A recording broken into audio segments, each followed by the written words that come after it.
29শে মে Alipurduar parade গ্রাউন্ডে আসছেন প্রধানমন্ত্রী নরেন্দ্র মোদী। আর সেই সফরকে কেন্দ্র করেই জোর কদমে চলছে শেষ মুহূর্তের প্রস্তুতি।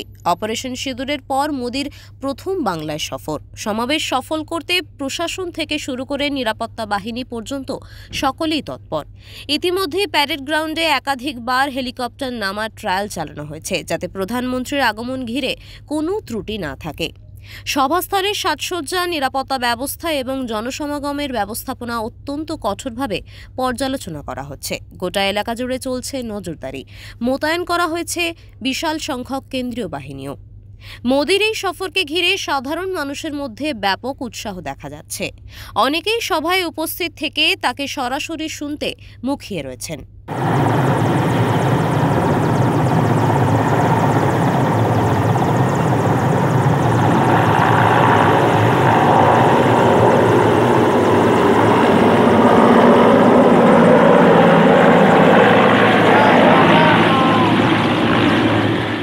আলিপুরদুয়ার থেকে সুমিত কাজী, ওঙ্কার বাংলা।